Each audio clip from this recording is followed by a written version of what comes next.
There's a scene where there's like a waterfall fountain thing, and they're both like kind of hugging and dancing, and yeah, they're not hugging, they're playing, but yeah, he's carrying her. There's a moment. He's pulling her around by her hand. And there's a moment. They don't hug. They get a little close. I looked closely for any They get a little close. content. And then at the end, she smooches him on the lips. The end of the movie, not the end of the water scene. At the end of the movie, she smooches him on the lips and says, "Call me in 10 years." Yep. So when I was a kid, I thought that was kind of cool. I'm just like, you know what I mean? Welcome to another episode of Is This for Kids? I'm Jonathan Beard of Blevins. I'm Katie, MrsRuvi. Today we are going to talk about a controversial movie that I had no idea was controversial. From the 90s. Well, yeah. Everything from the 90s, a little controversial now. I know. Well, which is kind of lame. We're going to talk about Blank Check. Blank? Yes. Check. A1 Preston, Mr. McIntosh. Yes. Comes into an abundance of dollars. Yes. You've seen this guy on TikTok who walks around and you've seen this guy who does these pranks on TikTok. He walks up to people at the store and he's like, "You got $1?" And like, even if most people do, like everyone's just like, no. And he's like, "Oh." And then he pulls out $1 and he goes, "Here you go. I figured everyone should have $1."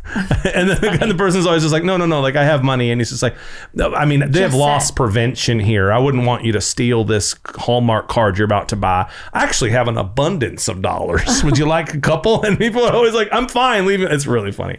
He's a comedian and he's using it to market. We should do that for the podcast. Thoughts? Just go hand out money? Yeah. All right.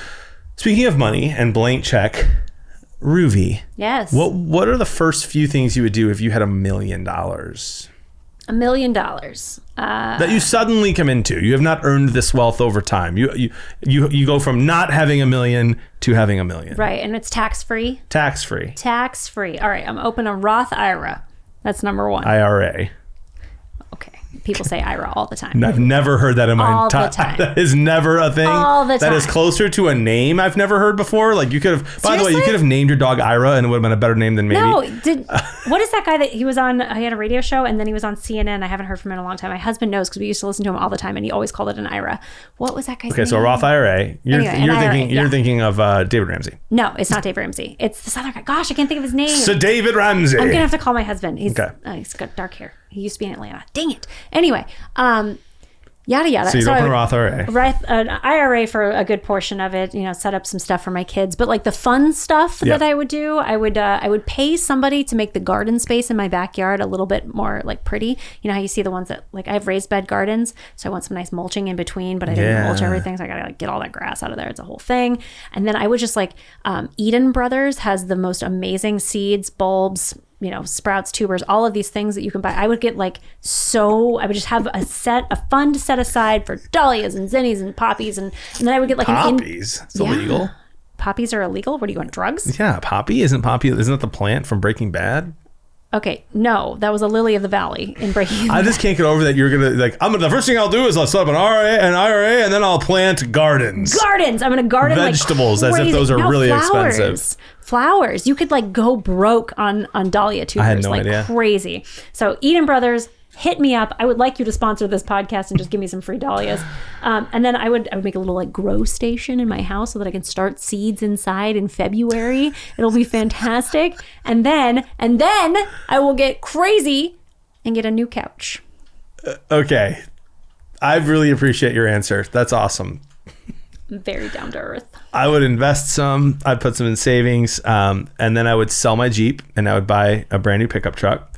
I would get a bidet. And I'm talking one of those. Those are like $40. No, I want the fancy one. I want the one that has a little dryer. I want the one that controls the temperature of the seat. I'm talking the fanciest bidet you can have. Just fresh feeling. Too much time on your toilet. And then I would fix the lights in my house. Like our house, we have a beautiful house. I love it. I wouldn't trade it for the world. It's so great. And we kind of lucked into it. But the lights in it are just, the electrical's just messed up. Yeah. Like the light bulbs are wrong. I don't know. It doesn't say which ones are supposed to go in. They're burning out all the time. The ones that are supposed to last forever aren't lasting forever. They're different colors. We need to like go through and just redo like the lighting in the house. Yeah. Everybody's got that one thing in their house that's like not that big of a deal. So you're not going to make a big deal out of it, but like it makes you want to die a little inside. Yeah. Mine's the baseboards. My baseboards are just I just need new baseboards. They're crappy. So you would do that too, baseboards. Baseboards, Perfect. Okay. Yeah. But days are $40. I'm going to look into that. Yeah. Okay, so Blank Check. Go ahead and explain a little bit of the plot for the people who haven't seen it. Yeah, One of the worst movies of all time. Go ahead. I mean, honestly, you covered most of it. Preston, a kid, youngest of 3 siblings, all boys. His parents are sort of ignoring him. His brothers are jerks to him. And he thinks that the main thing that he wants for his birthday is enough funds to be able to buy himself a house and just get away from his family and then have unlimited fun, basically. And so he does this he gets, nearly run over by a criminal who hands him a blank check to fix his bike, and he writes it out to cash for $1 million. And due to some miscommunication between the bank manager and the bad guy, the $1 million is handed over to this kid in a backpack. So he pays cash for a house and a bunch of other stuff, and hilarity ensues. First problem with the movie is that he is given that money in $10 bills. There is no shot $1 million can fit into a kid's backpack in the form of $10 bills. No, I don't think people understand how much physical space that would take up. Yeah. They had to have given him a couple of 20s. Also, why was 10 the denomination of choice in 1994? I also don't know. So this movie, we're not a movie review podcast, but we sometimes have some fun talking about movies. If you go through, so as a kid, I actually really liked this movie. And I remember vividly, and I don't know how old I was. I'm guessing I was 12, 13, 14. I remember very vividly imagining me being the kid. That what would I do? Yeah. And I didn't come from a family that didn't have money. I wasn't wanting for anything, but still the idea that I could just go buy whatever I wanted. What I would have gotten at that time was just all of the Nickelodeon commercial things that they were trying to sell kids, right? The edible creepy crawlers, all that kind of stuff. Yeah. The idea that he dated this very good looking 25 to 35 year old, I was kind of oh, okay. Yeah. I could shoot my shot with a teacher. That's what I was thinking when I was watching this movie. So I remember when I was a kid that I liked it. Your teachers must have been hotter than mine. I really, at one point, I had this very good looking teacher. I was in high school and I thought that she had a crush on me. Dead serious. She did not. I put a fart machine in her desk.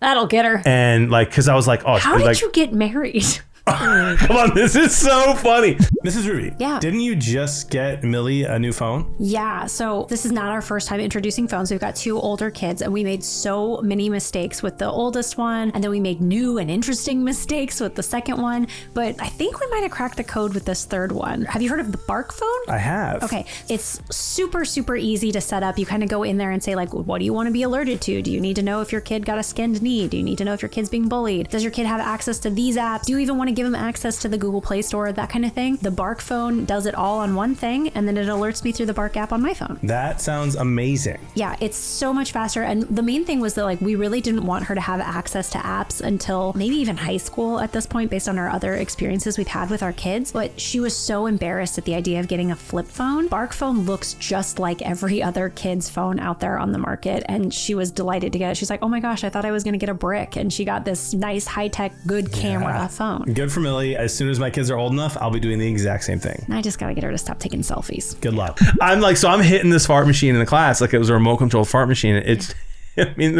everyone was cry laughing, right? And I thought, well, she kind of likes me, so I'm gonna get away with this. She's gonna think it's funny. So she did kind of smirk a little, and then she got really annoyed, and she obviously just followed the noise, which was in her desk, and grabbed it and was like, "Who's doing this?" And I was already in tears crying, so she knew it was me. And I thought she was gonna laugh, give it back, and be like, oh, you should do this to this teacher. And then I would get her phone number. Right to the dean's office. Never joked with me ever again the rest of the school year. Yeah. So, but in my mind, watching Blank Check, I was like, this is real. But if you go back, every single thing that happens in this movie makes zero sense. Nothing. Guy escapes jail. No one chases him. Nobody. Kid gets $1 million.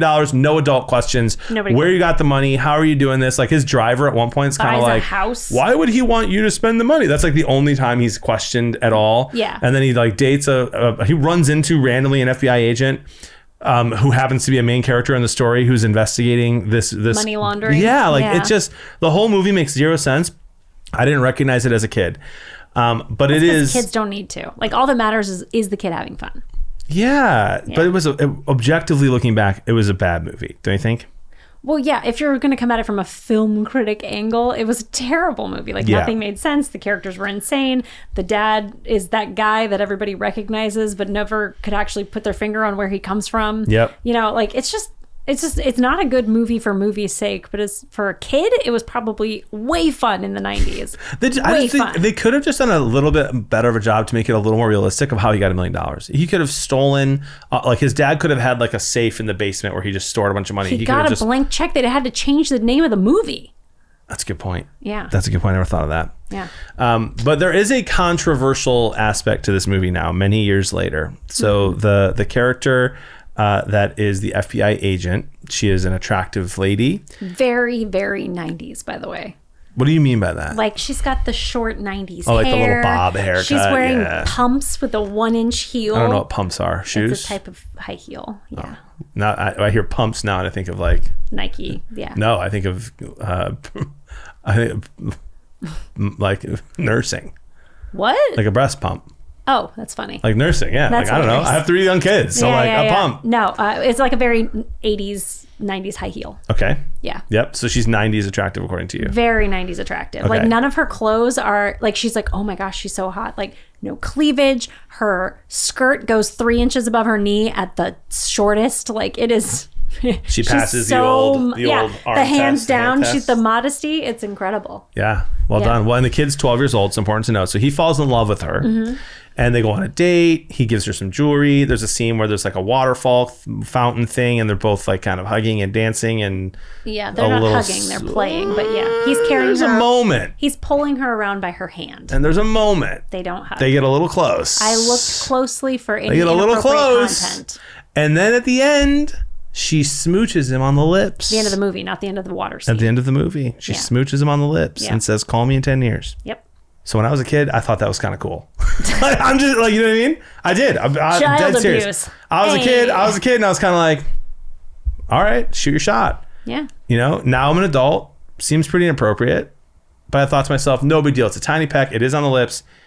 And then I thought to myself, but if you reverse the roles, if that's Mel Gibson and a 12-year-old, insert male actor of your choice, okay? Yikes, okay. If that's Chris Pratt, who's going to be on our show one day, and a 12-year-old girl, that's not okay. That's wildly inappropriate. What are your thoughts? So here's the thing. It was the 90s, and I know that that's like a big excuse, but like growing up, my mom always kissed me on the mouth, just all the time. And it didn't occur to me that it was weird until I was in high school, and my high school boyfriend was like, your mom kisses you on the mouth? My grandpa kissed us all on the mouth. Like, it was just what people did. It wasn't that weird. I still kiss my mom on the mouth. Yeah, like kissing on the mouth like was not a sexual thing. It was just something that people did all the time. It's gotten sexualized as we've progressed as a society, for better or for worse. But I think at that point in history, kissing somebody on the mouth was not necessarily a sexual thing. And given that she says it in the context of call me in 10 years, like clearly she's saying you're too young for me now, but I'm going to give you a kiss and you're going to go. Now, the whole role reversal thing, the closest thing I can think of is at the end of My Girl, where Veda runs to her teacher's house that she's in love with, and she's been listening to some very sexual poetry in his poetry class over the summer. She tells him that she's in love with him, and he's like, I'm married. But like, he doesn't kiss her in that scene. But if he had, I don't know how I would feel about it. Like if he had just been like, oh, you're too young and you're so sad and things have happened, and he kissed her, I don't know that I would have thought that he had abused her in that sense. But there is also a thing that is, this is probably a very unpopular opinion, but there is a power dynamic difference between men and women. I agree. Yeah. So like a grown man kissing a little girl is different, just size-wise, how much he could overpower her.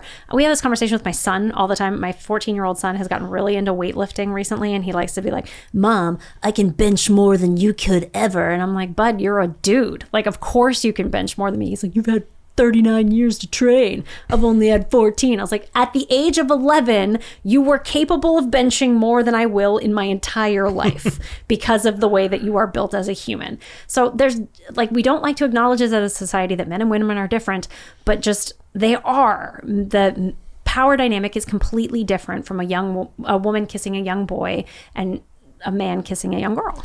I don't disagree with you. Yeah. I will say this about your analogy though, of like, so like I still kiss my mom on the mouth. And I don't know if you still kiss your mom on the mouth, but like, I don't see my mom very often. But like, you know, you did. It's more like your mom kissing me on the mouth. My mom would kiss you when on the I mouth. was 12. My mom would kiss you on the mouth. But that, you know what I mean? Like that's a lot different than your mom kissing you on the mouth. Like it's. No, but she would have. Like my mom would have kissed and my kids on the mouth. My nana, rest her soul, sweetest lady of all time, kissed every one of my guy friends on the mouth in the last 10 years of her life. Like it was just what she did. Yeah. So I'm with you. I'm not sitting here saying take the movie off Disney Plus like some people are saying.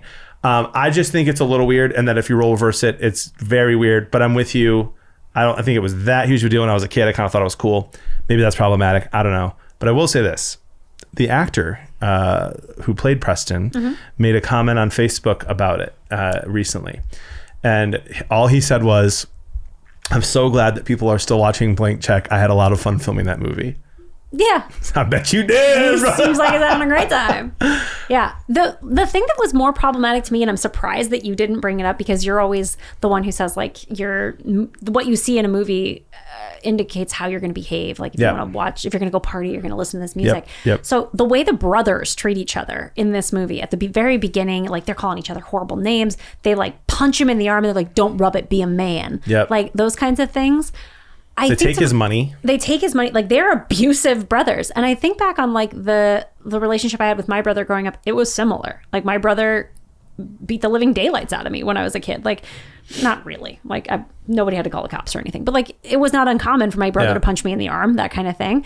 And that's not the case with my kids. My kids don't hit each other. One time my youngest son like made a fist and pushed my sister, my middle daughter, and like we lost it. Like that is not how we treat each other. We do not behave that way.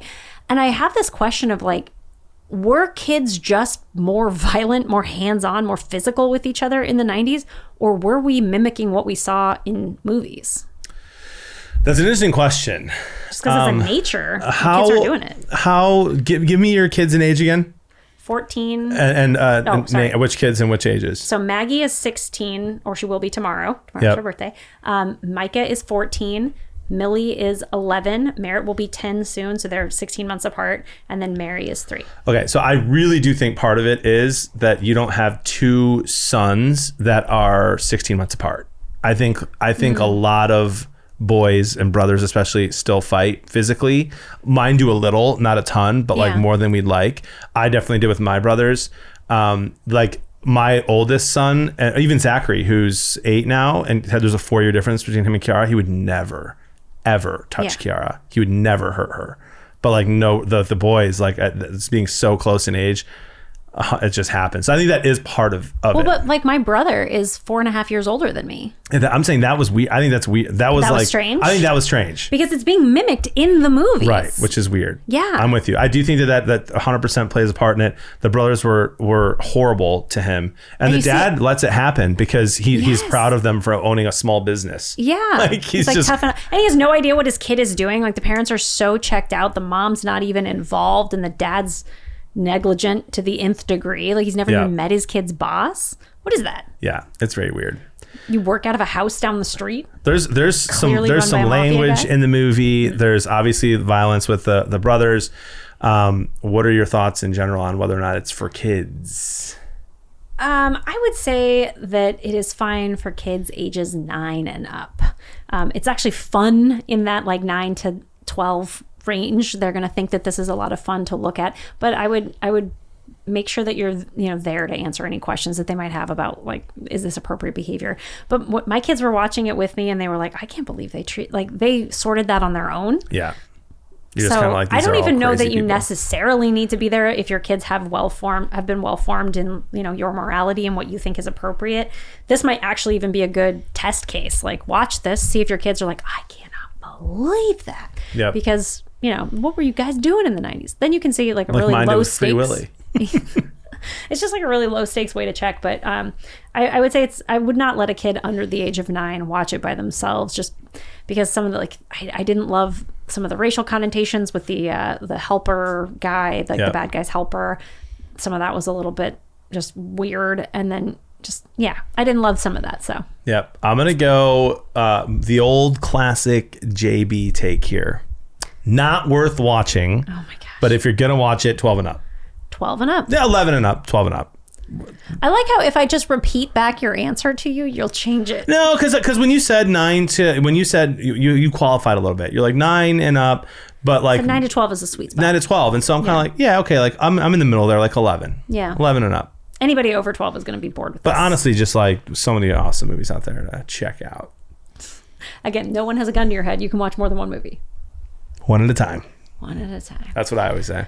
Let us know in the comments what you think. Would you let your kids watch this? Do you think that the power dynamic is different between men and women? Are we just totally out of touch there? Let us know what you think. Yeah. Positive comments only. Make sure that you're subscribed and liking this video. And hey, if they like this, where could they find more content like this? isthisforkids.com. We are doing tons of new styles of content as well. So check it out and suggest anything you'd like to see from us in the future. Absolutely. Hey, there is just so much out there for us to navigate as parents. I'm Jonathan Beard of Blevins. I'm Katie, MrsRuvi. Let us help you decide. Is this for kids?